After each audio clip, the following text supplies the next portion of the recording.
बिस्मिल्लाहिर्रहमानिर्रहीम अल्लाहुम्मा सल्ली वसल्लिम अला नबीना मोहम्मद। जी तो व्यूअर्स, जैसे कि आप देख रहे हैं, आज हम टमाटो केचप बनाएंगे, वो भी घर में।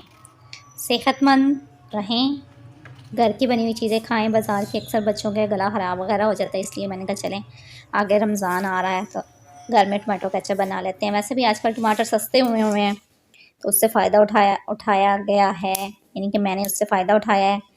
तो सबसे पहले मैंने टमाटरों को अच्छी तरह से धो लिया है और धोने के बाद अब मैं इनको कट कर रही हूँ।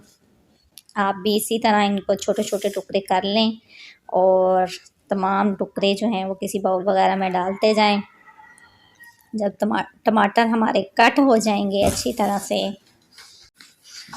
जब हमारे टमाटर कट वगैरह हो जाएंगे तो अब मैंने उसको एक कढ़ाई में डाल दिया है। डाल के मैंने थोड़ा सा इसमें बस पानी ऐड किया है और पानी ऐड करके मैंने दरमियानी आंच रख के इसको ऊपर से कवर करके तो मैंने इसको चूल्हे पे चढ़ा दिया है।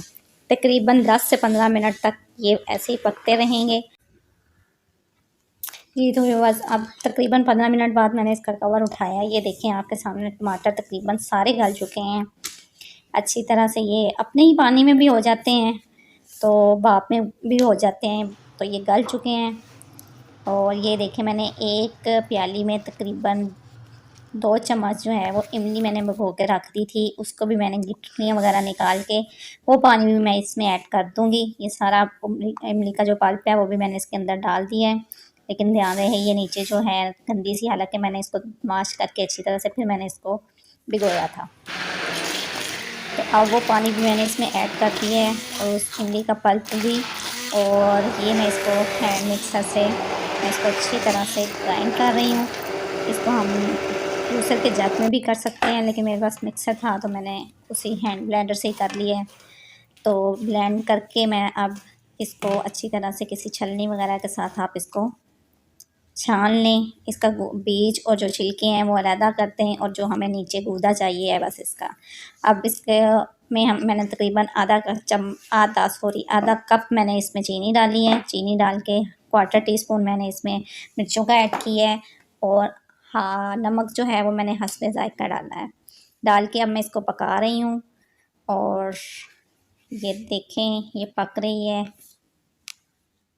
ये देखें, अभी ये मुझे पतला पतला लग रहा है। अभी मैं इसको थोड़ी देर और पकाऊंगी और फिर मैं आपको दिखाती हूँ कि इसकी क्या शक्ल होनी चाहिए। अब ये फुदक फुदक करना शुरू हो जाएगा। मैंने आंच बिल्कुल आहिस्ता कर दी है इसके नीचे और ये मैं इसमें तकरीबन 1/2 कप से भी थोड़ा कम सिरका ऐड कर रही हूँ, क्योंकि मैंने इसमें इमली का पल्प भी ऐड किया हुआ है। आपकी मर्ज़ी, अगर आप वो ऐड नहीं करेंगे तो आप फिर सिरका ज़्यादा ऐड कर सकते हैं। ये है इसको चेक करने का तरीका। थोड़ी सी डाल के अगर हम प्लेट को थोड़ा सा टेढ़ा करेंगे, उसमें से पानी निकल आए, तो इसका मतलब अभी इसको और पकाना है। ये देखिए, मैंने पकाने के बाद अब फिर दोबारा मैं चेक कर रही हूँ। अब इसमें से कोई पानी नहीं निकला, बल्कि केचप खुद ही स्लाइड करती हुई प्लेट में नीचे आ रही है। तो बस ये मेरी केचप तैयार है। मैंने इसमें कोई कलर शलर ऐड नहीं किया, ये मेरा इसका ओरिजिनल कलर है। उम्मीद है आपको मेरी वीडियो पसंद आई होगी। प्लीज़ मेरे चैनल को सब्सक्राइब करें, शेयर करें, लाइक करें। मिलते हैं अगली वीडियो में, तब तक के लिए दुआ में याद रखिएगा। अल्लाह हाफिज़।